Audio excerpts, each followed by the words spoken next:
Anything that you can do to create structure and boundaries for your work and to separate your professional time for your personal time will really help. So for some people, that is creating that commute, a daily commute for themselves, like getting dressed and going for a walk and making a coffee and going into the home office.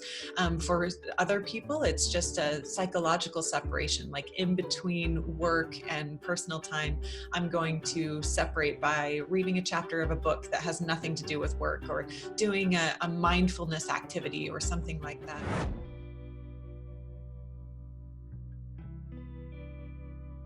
Social isolation is a very common concern for a lot of people that are new to remote work. Your coworkers are only one part of your social network, so make an intentional effort to also build relationships in this new, genuine way with your friends and family and loved ones as well.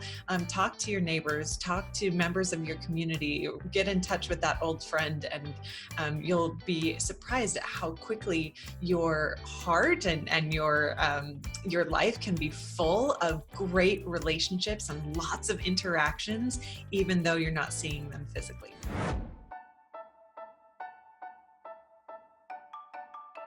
Having some type of psychological trigger for your brain is very, very helpful. So it doesn't necessarily matter what time it is, but creating consistency for your brain that says this is work time and this is personal time will really help with that. So like I said, if that's, going into waking up at the same time and working the same hours, that's great. Or if it is going for a walk every single day before you start working, that's great too.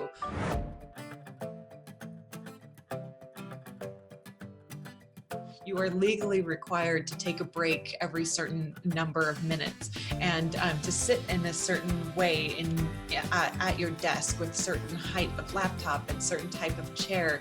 The room needs to be in a certain temperature. Things are placed a certain distance apart so that you have to get up and walk to them. So your employer is taking care of that for you in a workplace. So when you start working from home, that is now your responsibility to manage your own health. So make sure that you are getting up and moving on a regular basis.